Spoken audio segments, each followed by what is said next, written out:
districts do, but you have the term built out. How do you solve that problem?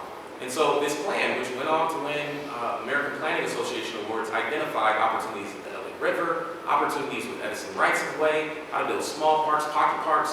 One project is called the Green Belt, the Hamilton Loop, right, which takes embankments along the 91 freeway and repurposes that space to create open space.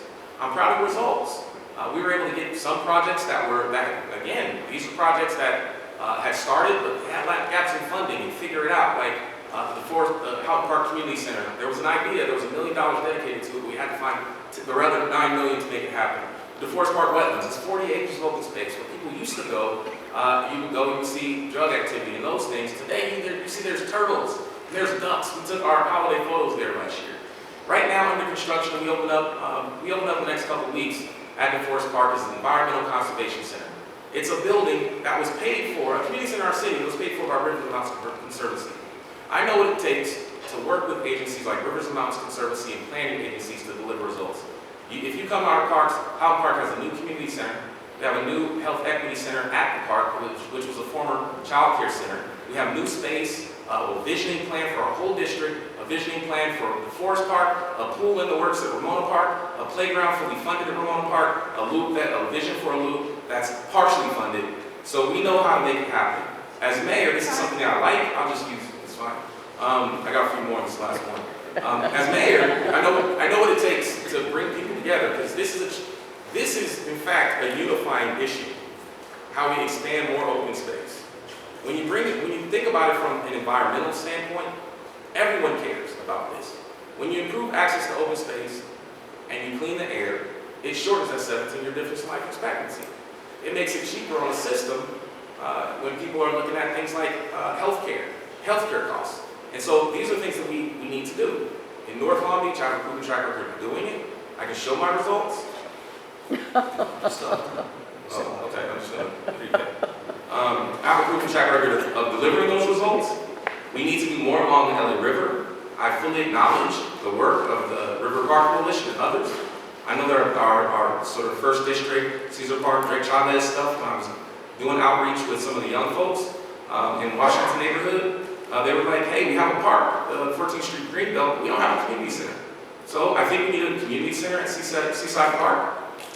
So there's work that we can do as council members to make a difference, and I think this is a unifying issue. Our budget needs to reflect that need. We need to make sure as we apply for grants, the majority of those grants go to addressing some of those challenges, because it's going to take a lot of money to make things happen.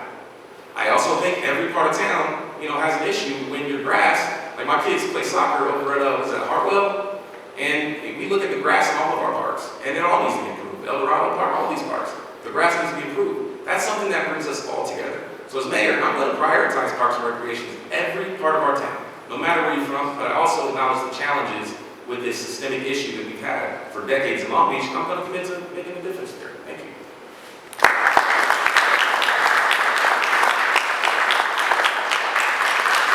I'm just going to cash them all in then. Why not? I thought they were only for rebuttal like the rules suggested, but I'm just going to cash them all in anyway, so get a little bit of extra time. So the question was what we're doing about parks and what we're doing about open space. So let me start with parks.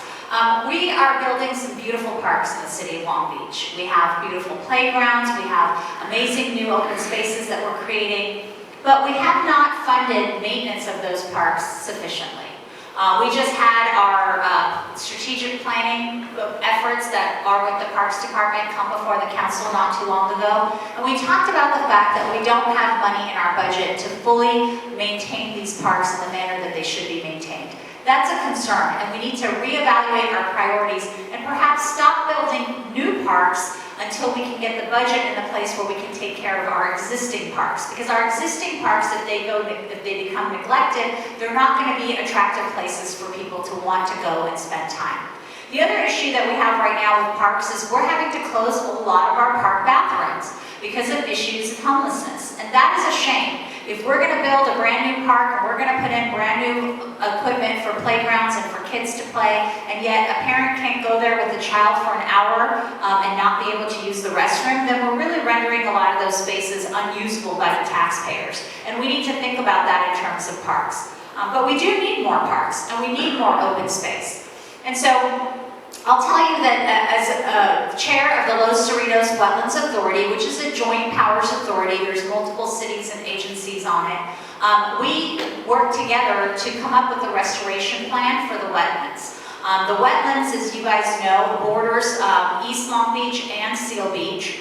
And right now we have an in and out on top of the wetlands. And the reason there's an in and out on top of the wetlands is because when C-DIP was passed in the 70s, it didn't preserve that land from having buildings put onto it.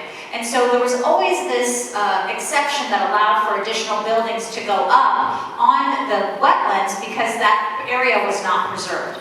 We passed the Southeast Area Specific Plan, which is called C-SIP. Sounds a lot like C-DIP, but we try to be very different. And C-SIP prevents any building on the wetlands in perpetuity. It allows for restoration of the wetlands through partnership with private entities to be able to make it more like a Bolsa Chica. We also restored Colorado Lagoon and made it the first and only coastal mitigation bank in the state of California. We're going to be opening that, connecting it to Alamitos Bay so that it has good water quality forever. But the way that we're going to preserve open space outside of these two areas that were in my district that I was involved in is through our zoning and looking at our zoning in a way that preserves spaces so that they can't be built upon, so that you can't have commercial properties or buildings go onto those spaces. And you have to do that through zoning. When we did the land use element, we worked very hard in my district, and every council member, I'm sure, worked very hard with their own communities, I hope, to identify areas that should be preserved as open space and to zone them in such a way that it would not make it profitable for a developer to come in and build on that site.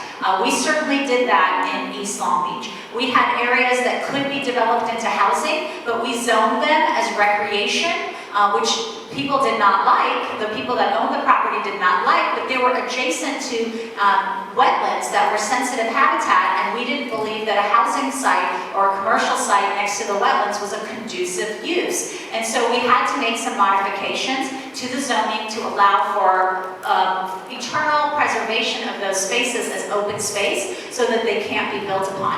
That's what we need to do, and that kind of communication has to happen step by talking with the community and making sure that they're part of the specific plans while those specific plans are being developed. Not on the night of council, not within hours of a council meeting, but early on, because there are areas that we can identify that really should not be used for development or density, that should be preserved as open space, and the only way they'll be preserved as open space is if it is zoned that way as recreation or passive use. And there are many areas in the city where I think there's opportunities to do that, and as mayor, I would commit to working with the council members to help them identify those areas and supporting them and supporting their communities in making that a reality. I think my role as mayor would be to help guide the council members in whatever they need to be successful. And if that means identifying open space for their communities, I would support that because the needs of the residents are going to always outweigh the needs of the developers.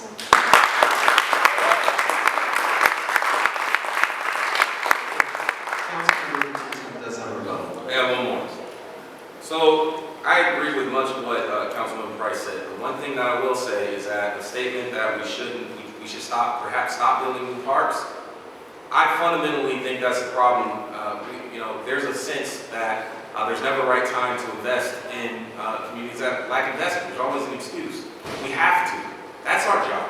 And we've shown how to do it. When we saw we had a budget issue on the budget, the after-school program at DeForest Park needed to close down. That staff shifted to Houghton Park. That building shut down. What did we do? We partnered with Campfire USA.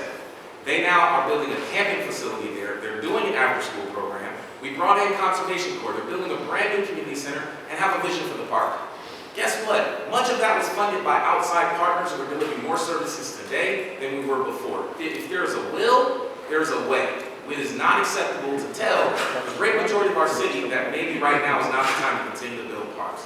We need to continue to build parks, and we need to think about how we partner to make sure those parks are maintained and programmed. Thank you.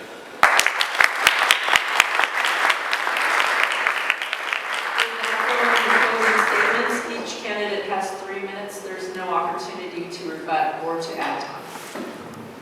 Thank you. I'm going to start with my closing statement to make it very clear. I love parks. We should build more and more parks, but we should never build an asset that we can't maintain. I think that's just giving residents false hope, and that was the point of that. So I just want to make sure, sometimes in political silly season, people take your quotes and misinterpret that. So I want to make sure I was clear on that.